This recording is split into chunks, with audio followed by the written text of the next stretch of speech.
Hello everyone, welcome back to ICAN. Today's show, we will be interviewing Erin Rachwal. We interviewed her about 2 years ago, just shortly after she lost her son to fentanyl poisoning. Since that day, her and her husband have been driven to share their story and as much information as they can about the opioid fentanyl crisis. Their journey has even taken them to Congress. Welcome back, Erin. Thank you, Chris. Now, before we go forward, I want to go backward to our first show, and maybe you can tell us where you began. Can you tell us a little bit about this? Yeah, this is just a book we just had made. So it's just some cool pictures of Logan. This is probably one of my favorites. It just captures our family. Nice. You know, when, I mean, we really, really were a happy family. Obviously not a perfect family.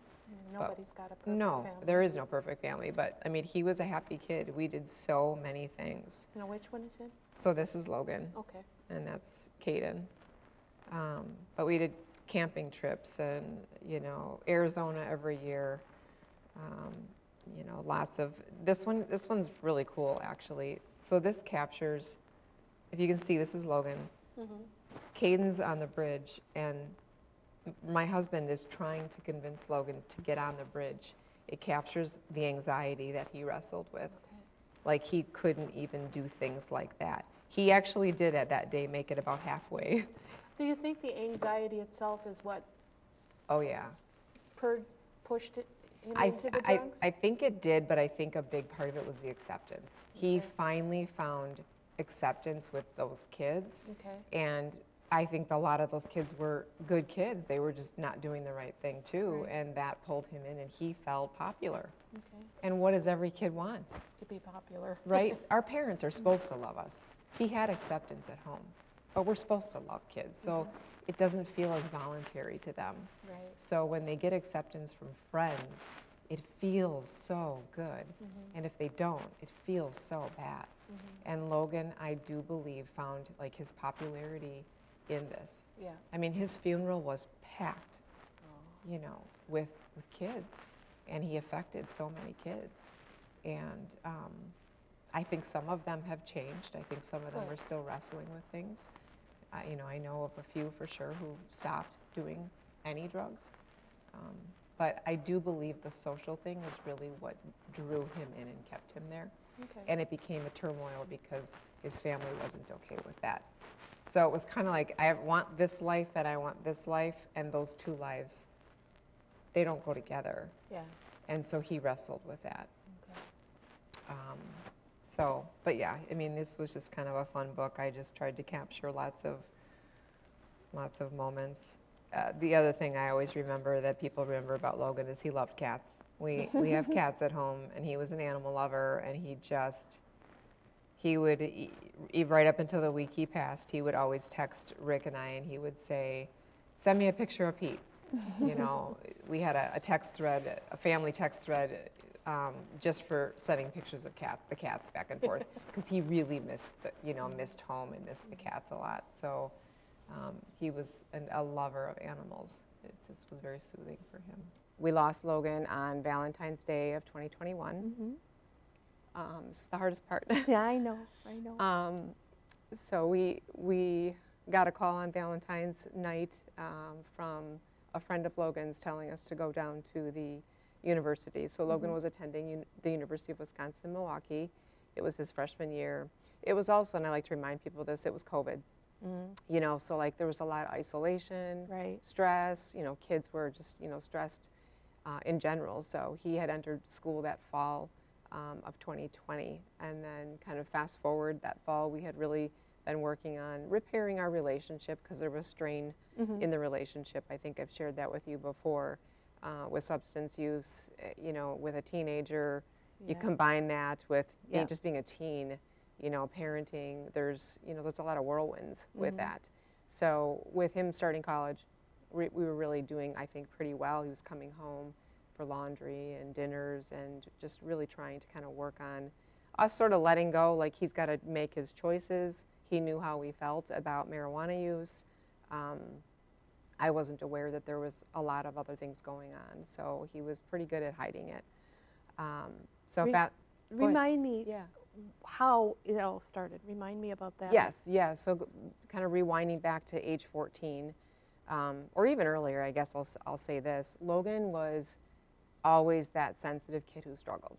You know, and I think we've talked to so many parents, you know, since this all happened, and I've developed so many relationships with people and parents, and it's very common, what I'm finding, it's very common that a lot of times a parent can sense way before something's even happening that their child is going to struggle with something, right?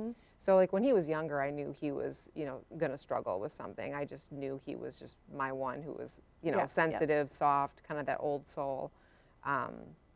Being a therapist myself, I was, you know, my husband and I would talk when he was in 3rd, 4th grade, you know, like being bullied, crying, you know, after school, not wanting to go to school, a lot of red flags that something just was not right with him.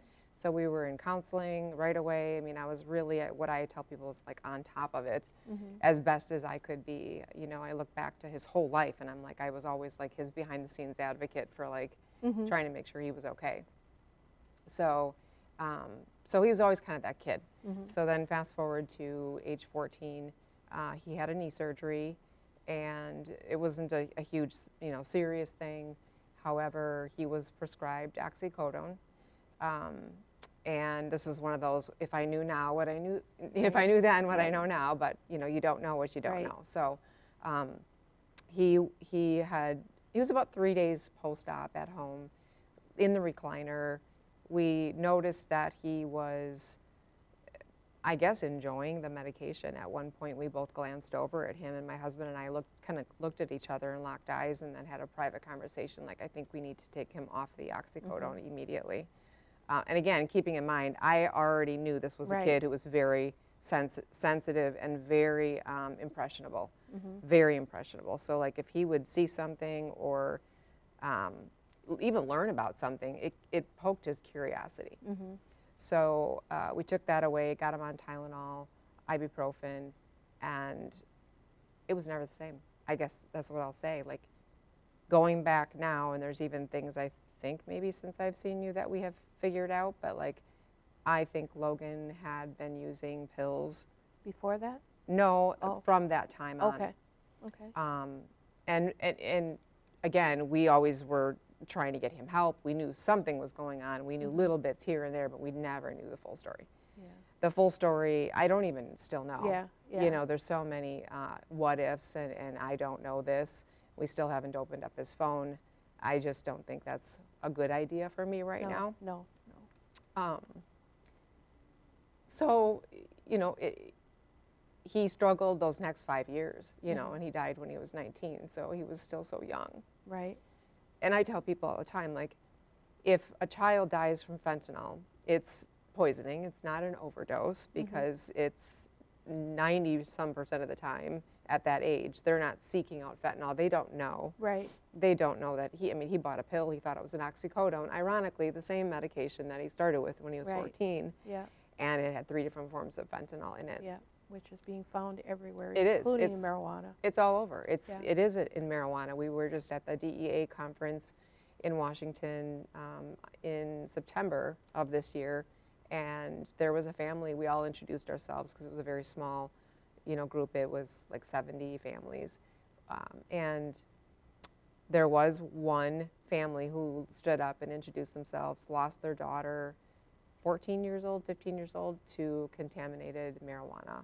And they said what the police had told them is that oftentimes marijuana is in the same lab, basement, whatever, wherever these things are being mixed and made, as where pills are being pressed. And sadly, because fentanyl is so powdery and light, it can just get into the air and it can land in, you know, in anything. So that's what they were told that probably happened with their daughter. So it is happening.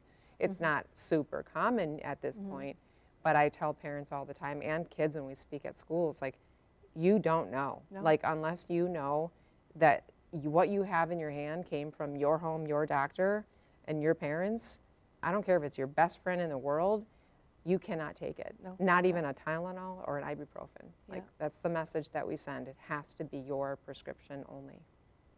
Now, after tell me your journey after he passed away, how you got from there to where you are now with the Logan Foundation. So I would say it's kind of gradual, but then it kind of boomed, right? I think I saw you in January of 2022, I believe, yeah, if I'm believe going so. by memory. And after that, we just started to work on getting a billboard going. I remember that. Yep, and that was kind of like initially my, like, I don't know why, I think it's just, there's something about validating about you when you lose a child, seeing your child somewhere, their picture somewhere. It just feels like maybe it's helping them live on. So the billboard was important to us in that respect. And we got that going. We, started to just work on, some partnerships, with Waukesha County and different organizations. The DEA got us involved, and we got a phone call from them at one point and inviting us to the first Family Summit, which was that year after I saw you. And we've been to the second one as well. And that's really when our foundation was formed, I would say. We went to Washington, D.C. We met all these other families, very similar families, not the stigma like, oh, that kid died from drugs or an overdose and that, the family was just a loser family. All those terms, addicts and all these terms that like we're fighting against that stigma. We were in a room full of people in the same boat, like that had lost a good kid with a good home. And so Rick and I were literally, like in our hotel room in Washington, coming up with Logan's, his drawing, which is our logo. This, it's actually his drawing, yeah. And so we were really just like forming the foundation that week that we were in DC, got back from that, and we started to get pulled with the news, media, and we were telling our story. What I believe, so hard, is that because we made a commitment to tell the true story. And people don't like to hear the true story. No, they don't. It's very easy to say, well, my kid died from one pill. That is the case with Logan. He did. He did, yeah. But he died from a whole string of components that, like an invisible string, really, that pulled him into buying that last pill. And that, I think, is the most important piece of this story, because no one wants to talk about that. And that's the most important thing to get out on the table and talk about, because there's so many kids like Logan who are struggling. You okay? Yeah, I'm okay. Yeah, I tell people all the time, I'll be crying wherever. I'm like, I'm so used to it. It's just weird. I think you go through something like this and you just get so used to it. Now, when you went to Congress, how did that wall of fentanyl, how did that happen? Was that your idea, or was that? No, the wall was not our idea. No, it was already up. It's sadly grown exponentially to a point where literally they are going digital. You walk into the DEA headquarters, which is so powerful, and once you get in there, Logan is on the wall. And the first year we were at the DEA conference, there was one small, I mean, it's too big, right? Yeah. One kid, it's too big. But like there was a full wall full of, pretty much younger kids. When we went back this last year for the conference, and then in the Congress testimony when I went, we walked in and they actually warned us, because we know many of them by they're very personable with us. And Joanna had said to me, Erin, when you walk in, you need to brace yourself. The wall has like grown times, like, I don't know, it was like 20 more walls. Like, it was crazy. So we walked in and I was like, you just keep walking. That's scary. It's extremely scary. So, anyway, going there is powerful, has been powerful, partnering with the DEA and really working with Wisconsin DEA, but also the national, people that have been super supportive has been a huge help as well. When we, I guess I'll circle back just quickly to kind of tie up the Sure. Logan part. So we had gotten that call on Valentine's night to go down to the UW-Milwaukee Police Department. I could not get an answer as to why. I felt like I knew why, but you don't really know until you find out. We got our other son, Caden, and we drove down there, the three of us, and sadly, and I don't know how much I had said the last time you and I had talked, but it was already out on social media. Yeah, you had told me Okay, that. Yeah. before we even got down to the police department. So they brought us in the room and It's told sad us. that afterwards social media can get it and not before. Yeah. Yeah. So that's what we all got to work on, is getting it on social media and get it in everybody's head that not to. Right. And like the old drug saying, just say no is It doesn't not work. enough anymore. It's not. No. In fact, when we go do presentations, communities or schools, we call our presentation right now anyway, just know, KNOW, and that's how I start out talking to kids. This is not a just say no talk. This is a just no talk. You need to know, Yep. KNOW. And then when I wrap it, and we go through mental health, we go through bullying, we go through how you treat other people, social media. It's a mental health discussion, because those are the things with the string that pulled Logan into what he Yeah. ended up dying from. So it starts with one choice. And I tell kids that, you can choose one time and think it's one time, but you don't know how you're going to react to whether it's a drug or drinking. You don't know what your body makeup is and your genetic line, and we don't know all those things. No, you don't. So those are just things that we're gambling with every time we make one choice. And that one choice can lead to another and another and another. And sadly with Logan, that is exactly what happened. And then you have the kids that it is just one pill. And yes, and that's a great reminder, because that's not technically our story, but I know so many parents that I have been in contact with across the nation, down to 13 years old, who, sadly literally take one pill and They're gone. they're gone. And, my husband's really good about saying, when we do interviews together, dead kids, it's potent to say, but dead kids can't recover. Yep. Yep. They can't recover. No. That's why Narcan is important. That's why the knowledge is important, because it really only can Yeah. take one time. I mean, Logan was a 215-pound, 6'2" kid, and he died from one pill. What does that tell you? Yeah. Well, when I worked with the DEA on one of our first interviews, Mm-hmm. he had also said the best way that we can help these kids is getting the message out Yep.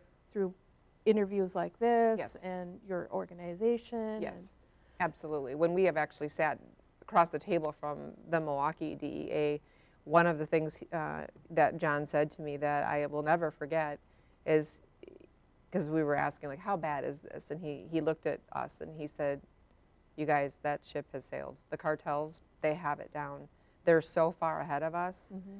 He said, we can only fight this right now. I mean, yes, they're still working on busts and that kind of stuff, but the only way we can really work on this is knowledge Yep. and education, and it has to get into the schools, it has Yep. to get into the homes, the families, the parents. It's just so important. And I think that, along with being at the DEA, along with just doing the few things that we did, is what compelled us to develop, or to start Love Logan Foundation and become an official 501c3 charity. It's exhausting work. I had no imagine it idea is. what we were biting off at that point, but there is rewards in it, like you and I talked about, that it is part of our grieving, and we'll never know how many lives we've saved. Hey, if you save one, it's worth it. And I know we have. I was just going to say, I know, from the schools we've been to and the feedback we've gotten from some of the things we've done, I know we've saved. I've had kids come up to me and say, thank you. I overdosed 3 months ago, and I'm so glad I came to this presentation today, or come up and say they wanted to kill themselves. I mean, you name it, every scenario. And even in my private practice with my own clients, I've been able to use our experience, just in the way that I approach talking with kids or with parents. I'm pretty transparent, and most people know about our story, so it's not like it's a secret. So it has helped me even in my private practice with, therapeutically with other families and so forth. What else would you like to tell us about the foundation? So we've done a lot of work that I feel we're really proud of, and we have a ton of work ahead of us. Yeah. And a lot of things in the making. That's good. Which is good. You know, I always say it's a delicate balance. We're both working full time. We have obviously a life, and it's so important for us to make sure we can still relax and have fun together. Right. And I've noticed on Facebook you have. And we do. And you know, you get over the feeling guilty about that, because we can't change the fact that Logan's not here. And he wouldn't want you to stop being happy. He would not. But I'm jealous. We do try, and we have a condo in Arizona, so we do, you know, head out there. Actually, next week headed out there for several weeks again, and I work sometimes from there and do a lot of foundation stuff from there as well. But it's a good getaway. Right. Yeah, and you have to get away. We do. The month of February. Yep. We're not in Wisconsin. Yeah. It's just not. There's just so many triggers here, and so it's been very refreshing to have that place to go and to just kind of take time together, which is important. Nurture our marriage, which is important, and so forth. So. Through all this, has this brought you and your husband closer together? Absolutely, for sure. I mean, we've always been close. Yeah, I could tell that. Yeah, I mean, he's just, I always say he's like the better half. Rick is just a great guy. Because I've noticed in some of these issues, it actually brings couples apart. 80+% of marriages do not survive the death of a child. So, we will definitely beat that statistic. I would say closer than we were when things were really rough with Logan, because Logan, you know, and again, anyone who knows about substance use will probably nod when they hear me say, if there's someone in the home using substances, it tears the family apart. And it does. Yeah, I didn't know that until I was exposed to this. I had not been exposed to substance use in my family. And so this was very new territory for me. And so I would say that the hardest thing was it just, thank you, it's hard on a marriage because you're both trying to parent and you're trying to figure out do you say yes to this? Do you say yes to this? It's so hard, and you always have different opinions in parenting anyway. So the trauma of losing a child, you know, I think a lot of people get into the blaming game Well, and then the child at the time knows how to use one parent against the other parent. He did. I've been there. Yes. I come from a family of alcoholics, and my son had a little bit of a drug problem, and he used me against my husband. Totally. You know? And they do. And again, these are things you know. And it's not like they want to, it's just. It's the nature of the addiction, the substance use. It's and I now see it as obviously a complete medical condition. And at that time, being a younger mom, you know, I didn't know all of that. I didn't specialize in substances with my degree. I specialized in marriage and family. So I would say I was very young, immature as far as knowledge on substance use. And so then putting us through this, it was blind leading the blind, because Rick had not been exposed to it either. So yes, there was a lot of playing each other against each other, and you know, we worked on it. We were in therapy, and but it was hard right up until the last week of him being alive. There was, you know, there was always a text to Dad, or if he was upset with me, it would be, oh, I'll go to Dad, or if he was upset with both of us, he'd go to our extended family and say, Mom and Dad aren't doing this, and there was always a twist to the story. And I hate saying that, because I don't like to say bad things about Logan. And what I tell people is these aren't bad things about Logan. No, it's about the addiction. This is the addiction. This was not Logan. And so separating that out helps a lot. You know, helps us understand and so forth. But as far as Rick goes, we're good. We spend time together. I would say if we have a strain, it's just balancing the foundation. Yeah.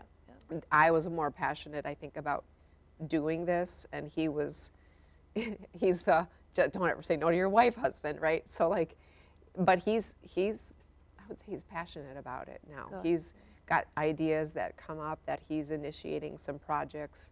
You know, he's probably a much bigger role in the golf outing. We had the first one last year that, you know, we're having again in August this year. So I'm proud of him. I'm really proud of him. He's done some really good work, and he's grown in his assertion and just things that, like, neither of us are the same. Right, that's what I was going to say. You can never get past the loss of a child, but you can go forward. Right, And 100%. what do you see for the future of your foundation, for you, Yeah. for your other son? Yeah. So this last year has been a lot of advocating, and I don't think there'll be the same types of things maybe, but we kind of just last year, I would say, flew by the seat of our pants. We would get called or emailed, and like I did the Congress thing in March, came home 2-3 days later, Anderson Cooper's, Booker emailed us. I thought it was a spam email. And they were like, can you be here in like 3 days? And we'll fly Kate in from Arizona. We want the two of you and Kate in on a town hall on CNN with Anderson Cooper. So we ended up in New York City and did this town hall, which was... Logan was, he was a good kid. He was a vulnerable kid. He was very sensitive. I describe him as, kind of that sensitive kid who would come home from school or just, he got made fun of or he'd be bullied a little bit. So he was vulnerable. Him and Caden were very close, as they were younger. We did a lot of things with the family. I like to kind of use the example of where we're the kind of the classic American family, not perfect. No family is perfect, but we did things with our kids. Fentanyl was not in our toolkit. So You hadn't really heard of it. I mean, I had heard of fentanyl, like, as we started, through the years, wrestle with some things with Logan, he did struggle definitely with some mental health, anxiety, depression issues. And we're really open about that. I think that there's so many families out there who have kids struggling. I mean, after COVID, the crisis, the phones, the social media, all that stuff. So yes, absolutely did he struggle, for sure.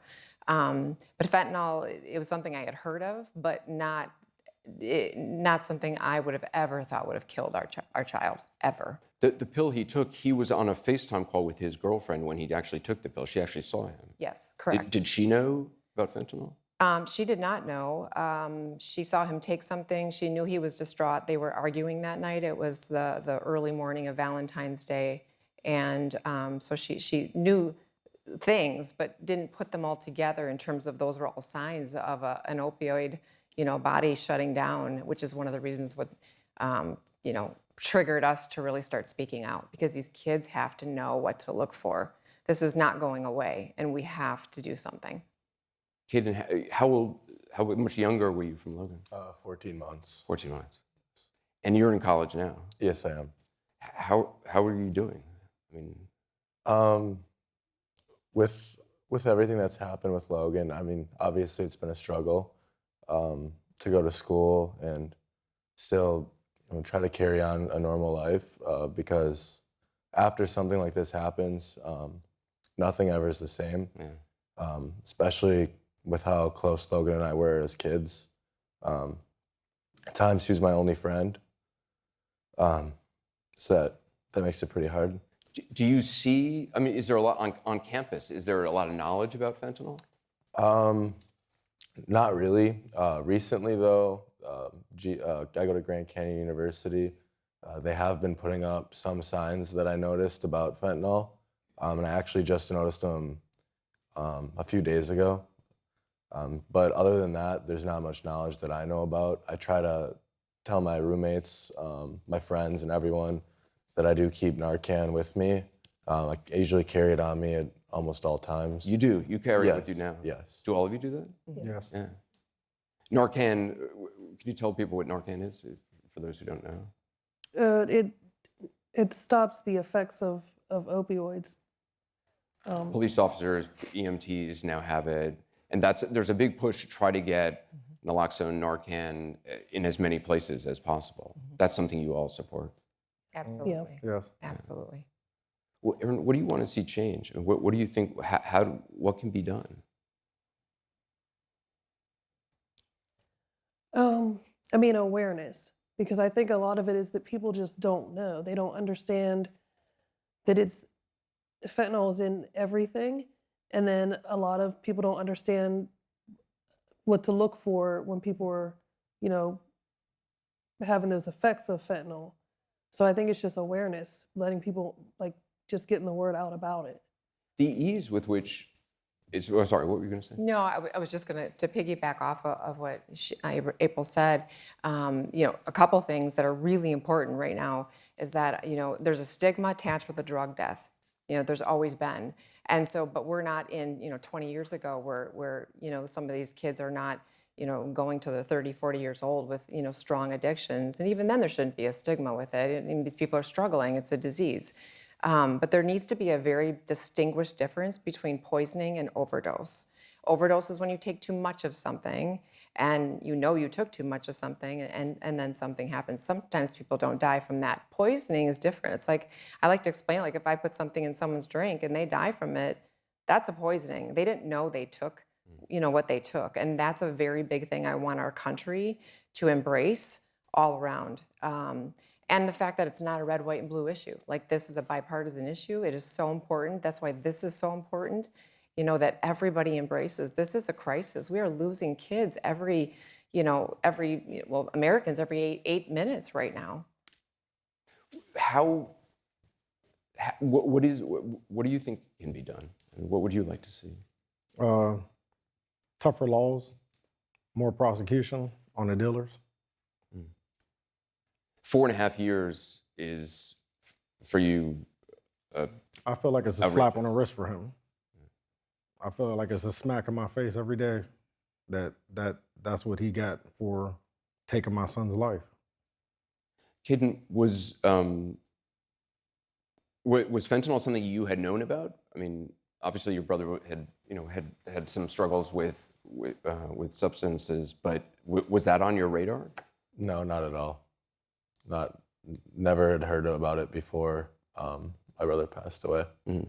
It's interesting to me that, at colleges now, that it's not so widely discussed because, at college people think, oh, they know a drug dealer and, oh, they trust this person is giving them a pill, it's a Xanax, it's a Percocet, when in fact, they have no idea what this pill is. The dealer, from what I understand, who killed your son, said that this was from his own personal prescription. Is that right? Yeah, he said it was from his own personal prescription. He also said he was my son's friend, which he's not my son's friend because all of my children's friends we have met. Mm. Majority of my kids' friends come to our house, eat dinner, stay the night. Never met this kid. Yeah. Didn't know what he looked like until that day. What was Jordan like?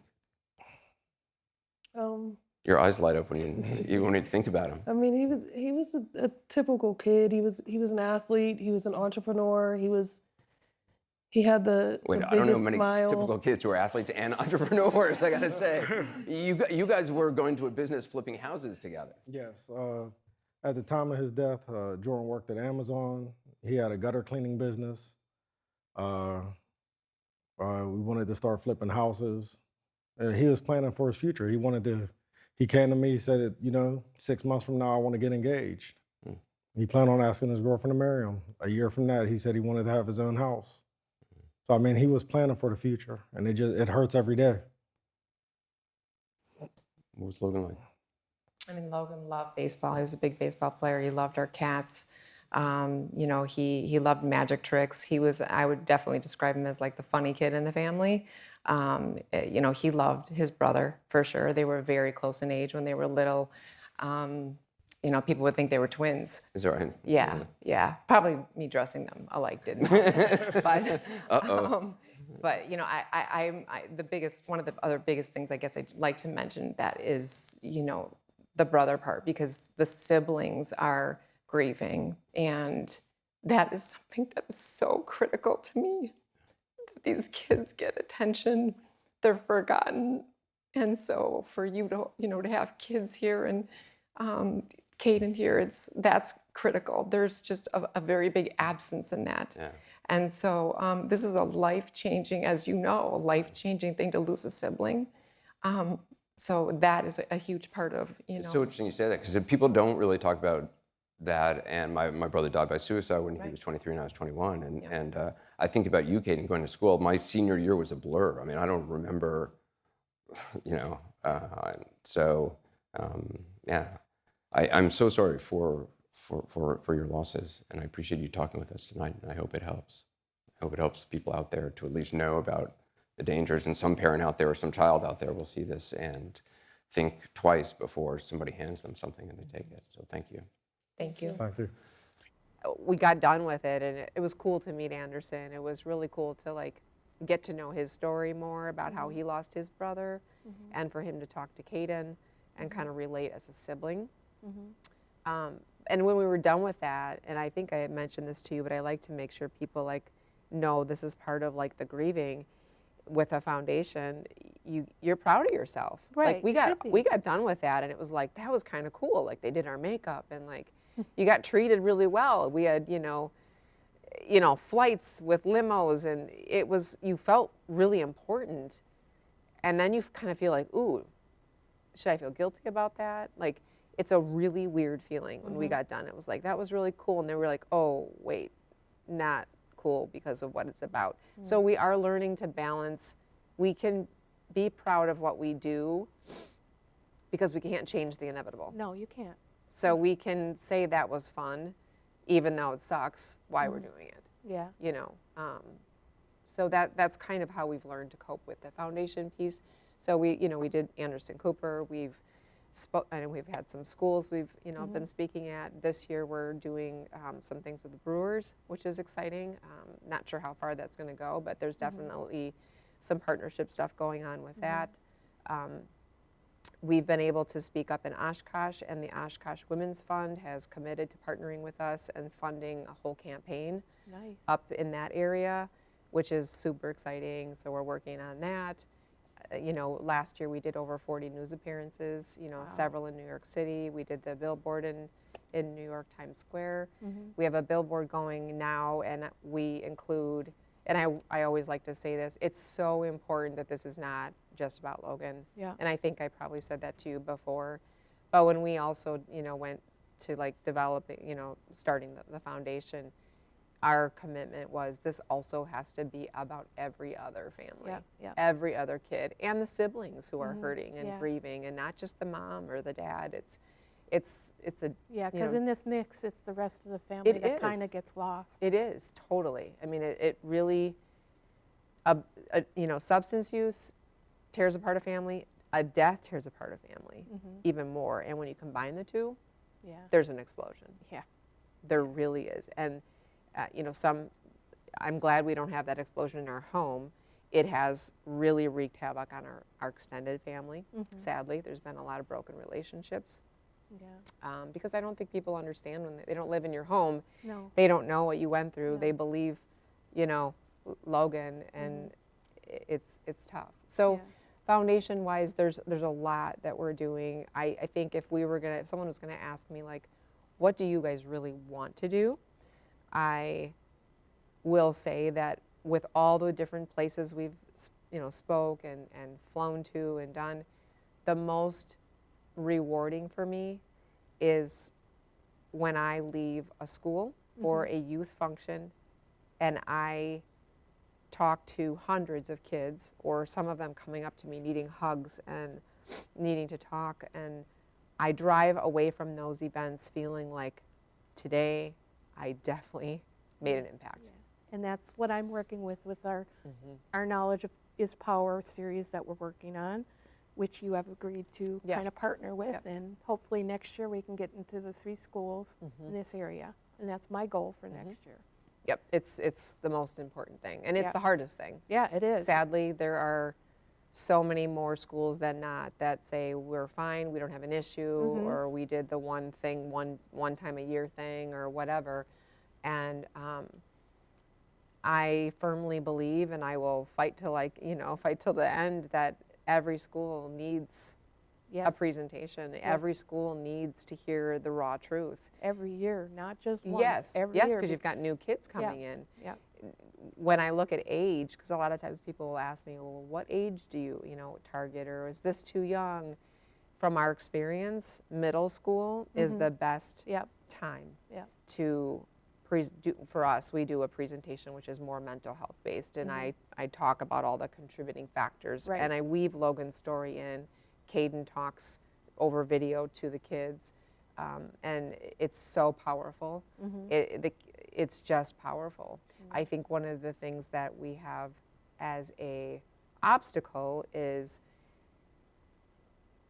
a school hears that a mom wants to come in and talk about her kid dying, so they might have an image in their head of what that looks like, and until they see what we do, that I think that's the key. So we're working on like a mini commercial kind of a thing right now. Like That'd be great. Yeah. Since COVID, I've noticed that it's even harder to get into schools, but the silly part is the things that are getting into the schools have nothing to do with the drugs or anything like that, and Right. it just it amazes me. Yeah. How hard it is to get into a school. Now the 3 schools that we've dealt with the Knowledge of Power, it was hard to get in, but we finally were able to, and they were happy. But the first one, the trouble was no attendance. Right. The parents don't seem to Yes. understand that Yes. they need to know this information Correct. too. Correct. It's not just about the kids needing the information, they need it too. What we've noticed with that, and that definitely is an issue, which I feel is really sad, because even if your child isn't struggling, you should be at those things educating yourself, because you might have a friend or a family member who could use that information.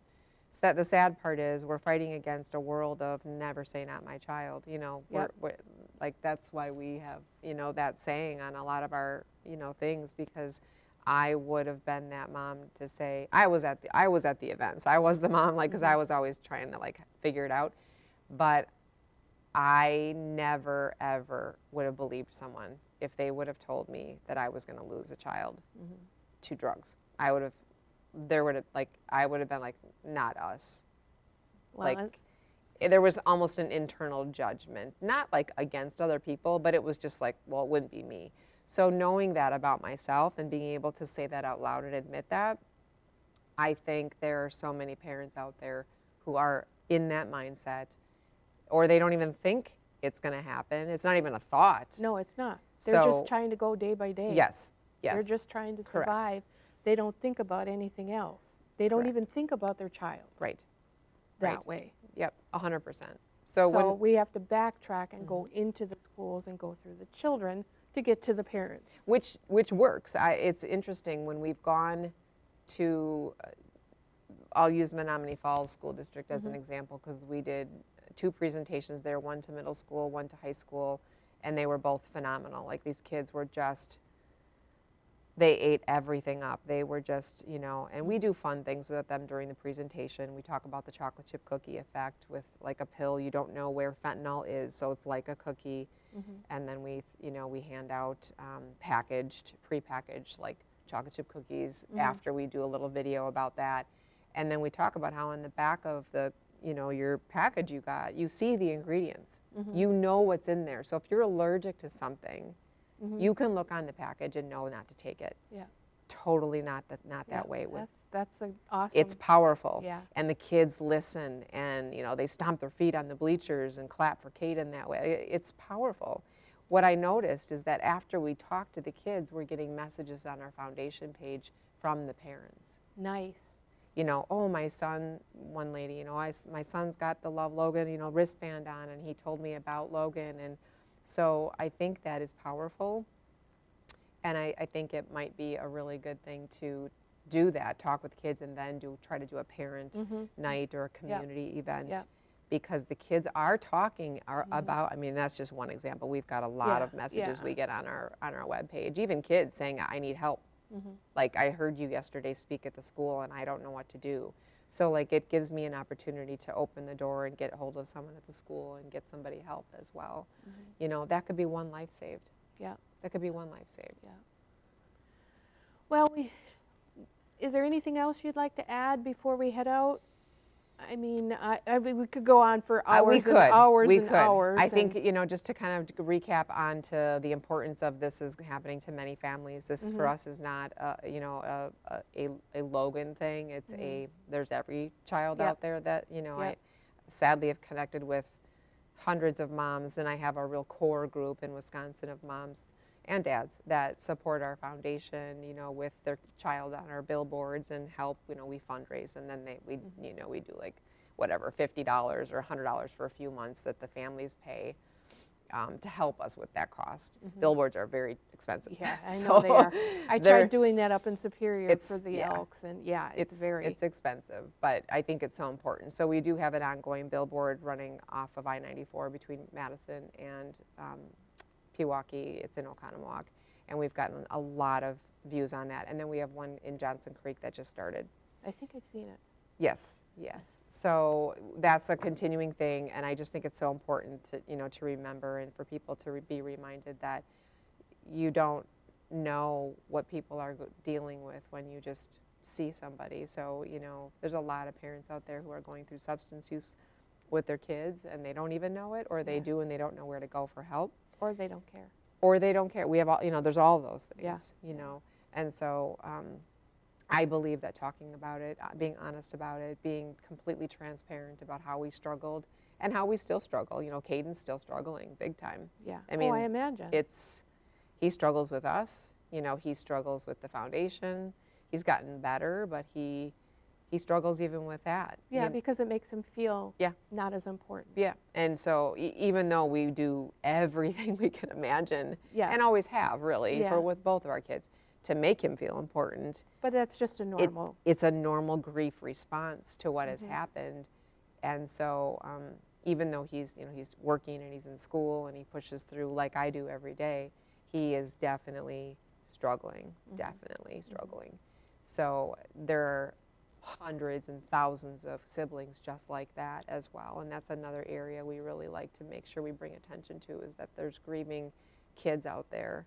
Some of them turning to substances because that's the way they feel close to their sibling who died Yeah, from yeah, substances. yeah. So There's it's just so many dynamics. I mean, you could go on and on, but You- just the importance of talking about it. Do you think you'll ever find peace? That's a really good question. Like, I feel like there will never be 100% peace I with understand the that. fact that you lose a child. Right, I understand that. However, I will say I have peace knowing, and I think I said this the last time, that I believe Logan was rescued. I feel very strongly that because we're very strong in our faith, that he He's in was a better place. he's in a better place, and he was probably not going down a great path. I don't know what our future would have looked like with that, and that's where I don't know how long we could have gone. You know, I know there's many parents who deal with years and years and years and years of in and out of rehab. Yeah. I'm not sure I could have handled that. And that doesn't mean I wouldn't want him here. Right, That's right. not what I'm saying. Yeah, I know. But that's where I find my peace. Okay. You know, that we're doing good things. And, you know, it's all we can do. Yeah. You Well, know. thank you for being here Of today and for course, sharing of your course, story yeah. again. And we'll be going forward together with our Yes. Knowledge is Powers series. I will probably bring that up on my next interview somehow. But Yeah. please continue to watch ICAN. And thank you again, Erin, for Thank being you, here. Chris. Appreciate it. Thank you. Ooh.